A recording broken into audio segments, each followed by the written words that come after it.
भय रहित संतान को कैसे उत्पन्न किया जाए। निसंदेह महाभारत की कहानी में ये बात शुरू में कही दी गई है कि इस कथा को सुनने वाला पराक्रमी होता है। जब भीम का जन्म हुआ तो कहा जाता है कि पैदा होते ही वो इतना ताकतवर बलवान था कि उसका हाथ एक शिला पर पड़ा, पत्थर पर पड़ा और शिला के टुकड़े हो गए। और ये यात्रा है, एक जन्म की तो नहीं है, एक जन्म में संभव ही नहीं है, क्योंकि वो मैट्रिक्स इतना जटिल है, इतनी लेयर्स हैं। व्यक्ति के जब प्राण निकल रहे होते हैं, जब प्राण खींचे जा रहे होते हैं शरीर से बाहर, तो प्राणों में जहाँ आसक्ति होती है, जहाँ मन की आसक्ति अधिक होती है, वो फोर्सली उस शरीर को पकड़ने की कोशिश करते हैं उस अंग से। तो इस चेष्टा में वो अंग फट जाता है, वहाँ से ब्लड आ जाता है। सारे ध्यान के रास्ते आपको समाधि तक नहीं ले जाते, क्योंकि रास्ता एक ही है, बाकी मार्ग तो भटकाते हैं। कुर्वन्नेवेह कर्माणि जिजी विशेष शतकम समाहा, कि 100 वर्ष तक कर्म करते हुए जीने की इच्छा करें, और इसके अतिरिक्त कोई मार्ग है ही नहीं। जब तक लक्ष्य को निर्धारित नहीं करेंगे तब तक ध्यान करने का जो समय लाभ लेना है वो नहीं मिल पाएगा। घंटों ध्यान करते रहिए, मन कुछ और सोचता रहेगा, फिर कुछ और सोचता रहेगा, फिर किसी बात में से फिर एक और बात निकलेगी, और चलते चलते चलते चलते चलते आप घूम फिर के वहीं आ रहे हैं और पता लगा कि समय का पता नहीं लगा और मन घूमता रहा, किसी लक्ष्य पर केंद्रित नहीं हो पाया। बहुत सारे थॉट मिलकर जो मूल विचार है, जो करना चाहिए, उसको दबा देते हैं। तो वो दबाने वाले जो विचार हैं उनकी छटनी होनी शुरू हो जाती है ध्यान के द्वारा। 1 घंटा सुबह और 1 घंटा शाम को, या एक समय निश्चित जो भी आपके पास अनुकूल समय है, उतने समय में भी उसको अभ्यास से, प्रैक्टिस से आप कर सकते हैं। अब सवाल ये है कि ध्यान की बहुत सारी पद्धतियां हैं, बार बार ये विषय आता है, बार बार इस पर चर्चा होती है कि ध्यान का मार्ग कौन सा है। देखिए, भीतर जाने के कोई अनेक मार्ग नहीं है। जैसा कि लोग कहते हैं कि सारे रास्ते भगवान को जाते हैं, ऐसा बिल्कुल नहीं है। सारे रास्ते भगवान को नहीं जाते। सारे ध्यान के रास्ते आपको समाधि तक नहीं ले जाते, क्योंकि रास्ता एक ही है, बाकी मार्ग तो भटकाते हैं। अब भटकते भटकते भटकते व्यक्ति समय को जो गंवाता है और फिर लौटकर किसी पथ से वापस उस पथ को छोड़कर जिसमें वो चला था, भटक गया था, वापस दाएं बाएं से घूम फिरकर फिर लौटकर उसी पथ पर आता है जिसे उसने छोड़ दिया था और जो उसके लिए सही था। मार्ग एक ही है, शरीर में प्रवेश करने का और निकलने का मार्ग एक ही है। अब ऐसा सोचने की बात है कि लोग कहते हैं कि किसी के प्राण आँख से निकले, किसी के प्राण मुख से निकले, किसी के नाक से, किसी की आँखों से, किसी के कानों से, किसी के नाभि से, किसी के गुदा से, किसी के अन्य मलमूत्र के द्वार से निकल रहे हैं। तमाम तरीके से लोग अलग अलग वर्णन करते हैं, परंतु ऐसा बिल्कुल नहीं है। वहाँ जो अंग फटता है, वहाँ से जो मल निकलता है, गंदगी होती है, वो इसलिए नहीं कि वो आत्मा का मार्ग है, अपितु उस जीवात्मा की प्राण शक्ति उस अंग पर, उस स्थान पर ज़्यादा घनीभूत है, ज़्यादा आसक्त है, ज़्यादा उसमें वासना उस अंग में है, उसके प्राण चक्र में है, जिस प्राण चक्र के अधीन वो स्थान आता है।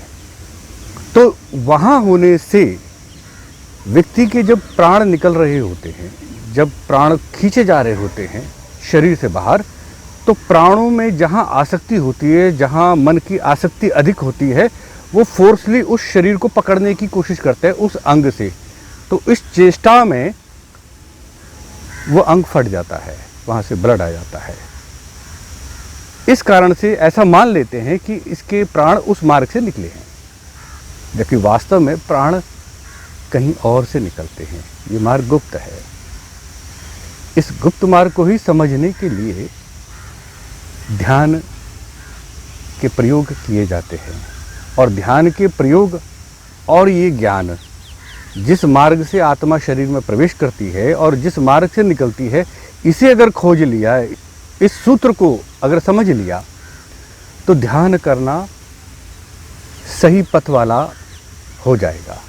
यानी अन्यथा भटकते रहेंगे, विचार घूमते रहेंगे कि सांसों पे ध्यान दो, श्वास आ रही है जा रही है। ये मेडिटेशन के लिए, यानी अपने शरीर को शिथिल करने के लिए और मन को थोड़ी देर के लिए शांत करने के लिए, ये हिप्नोटिक और नॉन हिप्नोटिक टेक्निक्स दोनों ही कारगर हैं, परंतु आध्यात्म का पथ ये नहीं है। क्योंकि इस शरीर के भी कई तल हैं, मैट्रिक्स, इसके प्राण के भी कई मैट्रिक्स हैं। पूरे शरीर में एक प्राण काम कर रहा है, 5 प्राण प्रधानता कार्य कर रहे हैं, 5 प्राण और उसके सहायक के रूप में कार्य करते हैं। तो 5 जो प्राण हैं वो एक क्रम में है, एक ऑर्डर में है। तो उस ऑर्डर को भी समझने के लिए उस सूत्र को पहले पकड़ा जाए, उस केंद्र को पहले पकड़ा जाए जहाँ से आत्मा प्रवेश करती है और जहाँ से निकलती है। यही ध्यान की करने का लक्ष्य होना चाहिए, फोकस। पहले आप अपने शरीर के उस केंद्र को पकड़ें जहाँ से शरीर की पार्थिव चेतना का एक केंद्र पकड़ में आता है। यानी मैं ये शरीर हूँ, मैं ये कर रहा हूँ, मैं वहाँ गया था, मैंने ये खाया था, मैंने ये कहा था, मैंने वो सुना था। वो जो मैं है ना, वो पार्थिव चेतना का एक केंद्र है और वो निसंदेह वो केंद्र सिर के आसपास है। हृदय में भी है कि मैंने ये किया, परंतु ये आभास है। हृदय में बैठी आत्मा, जीवात्मा, ये आभास दिलाती है कि वो यहाँ है, परंतु ये आभास है। वास्तविक स्थान तो इससे ऊपर है, वो कंठ में भी नहीं है, वो तीसरे नेत्र में भी नहीं है, वो उससे परे है। उस परे को खोजना है, उस परे को समझना है। महाभारत में एक कहानी है,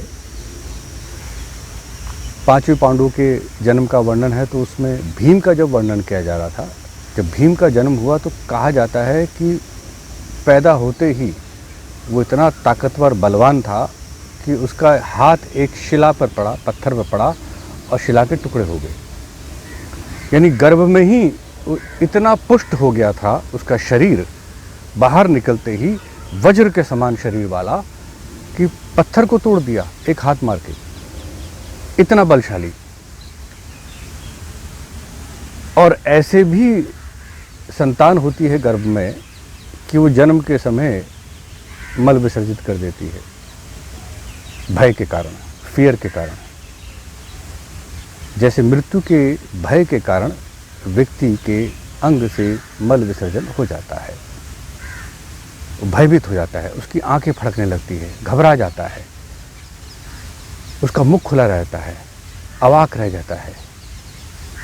तो जन्म और मृत्यु के बीच में जब जा रहे हैं और जब प्रवेश कर रहे हैं, भय का एक बड़ी भूमिका आ जाती है। जो इस भय से निर्भय हो गया, जिसका आना भय रहित है, निर्भय होकर जिसने इस संसार में प्रवेश किया, निर्भय होकर जो गर्भ से बाहर आया है। ऐसा नहीं कि वो व्यक्ति रोया नहीं है, रोएगा तो सही, परंतु सामान्य से बहुत कम, उतनी ही पीड़ा, थोड़ी सी, कि जितने में उसको आवश्यकता की उसकी पूर्ति होती है, फिर वो शांत। भय रहित होकर जो जन्म लिया है और भय रहित होकर उसके जाने की संभावना भी बन जाती है, महापराक्रमी होता है। अब ये तय करना है कि भय से मुक्त कैसे हुआ जाए, भय रहित संतान को कैसे उत्पन्न किया जाए। निसंदेह महाभारत की कहानी में ये बात शुरू में कह दी गई है कि इस कथा को सुनने वाला पराक्रमी होता है। क्योंकि जब हमारे भारतीय शूरवीर राजाओं की कथा सुनेंगे कि बड़े पराक्रम से युद्ध करने वाले लोग थे, राजा लोग थे, आर्य लोगों ने बड़े पराक्रम से युद्ध किए, धर्म के लिए युद्ध किए, तो भय नहीं रहता।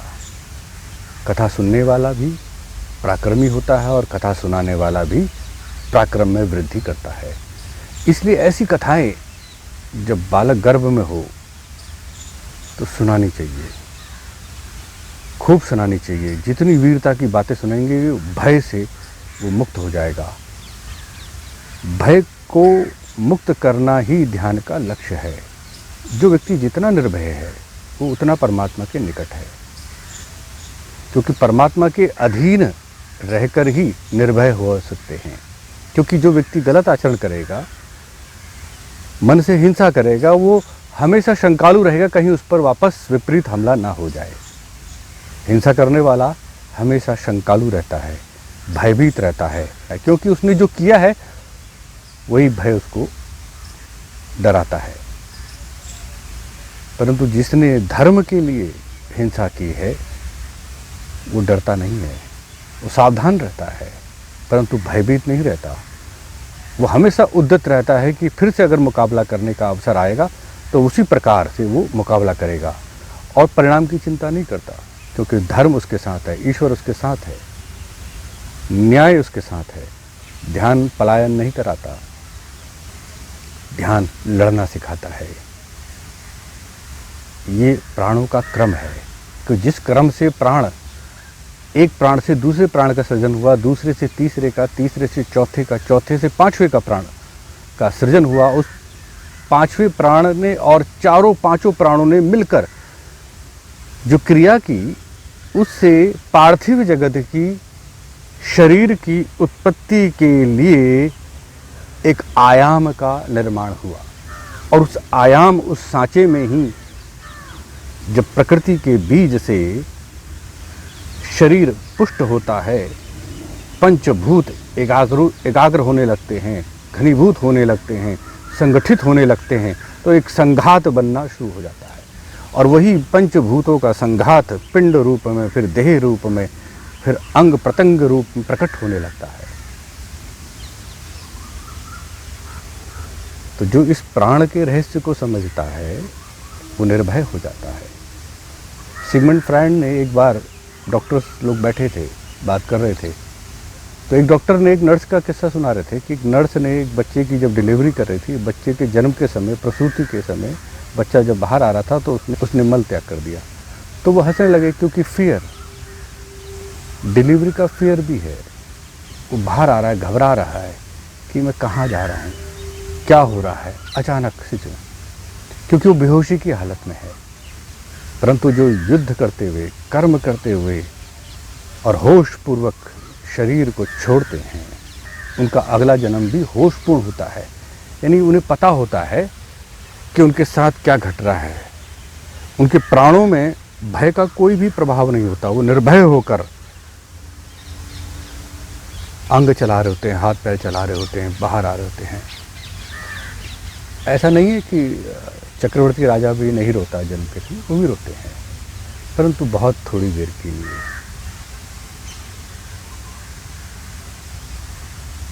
ध्यान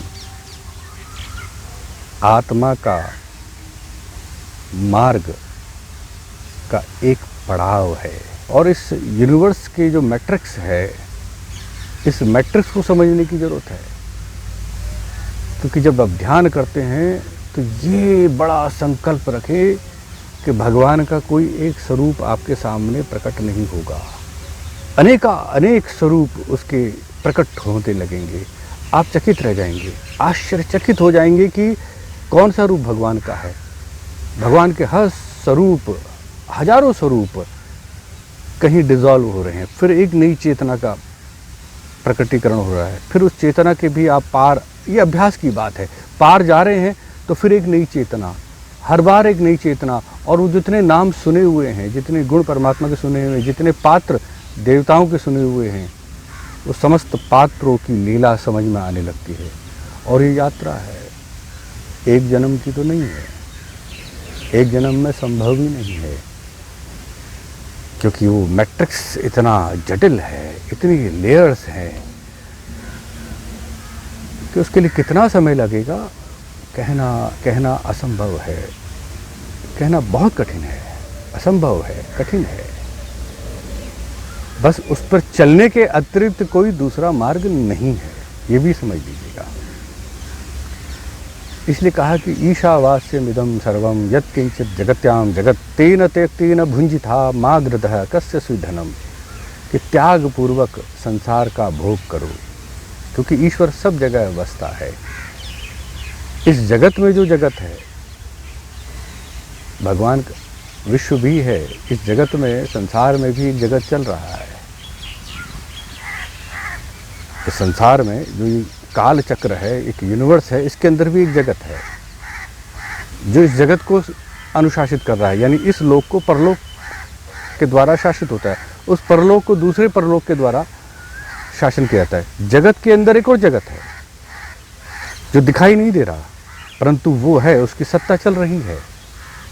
पशुओं के ऊपर, मनुष्यों के ऊपर देवताओं का शासन है। कौन सी दिव्य प्राण शक्ति का शासन है, ये अलग अलग इसके स्तर हैं। आप भीतर शिफ्ट हो जाएंगे, क्योंकि जीवन की बहुत सारी घटनाओं पर ऊपर की शक्तियों का शासन रहता है। आपका हमारा उस पर वश नहीं है। फिर भी कर्म करने के लिए स्वतंत्रता होनी चाहिए। प्रारब्ध कर्म अलग है और पुरुषार्थ कर्म अलग है। पुरुषार्थ करते रहना चाहिए, परंतु ध्यान अवस्था में पुरुषार्थ बदल जाता है। ये जागृत अवस्था में पुरुषार्थ होता है। ध्यान अवस्था में आप भीतर की ओर लौटिए, सरेंडर कीजिए, भीतर भीतर भीतर। माँ गृधः कस्य सुधनम, की लालच मत करो, ये धन किसका है, इस धन पर उसका शासन है, उसका शासक है, वो शासक है, उसका शासन है। तो इसलिए ध्यान करने से पहले बहुत सारे कॉन्सेप्ट, बहुत सारे मिथ्या धारणाएं बदल जानी चाहिए, हटा देनी चाहिए, तभी आपका मन ठहरेगा, वरना भागेगा।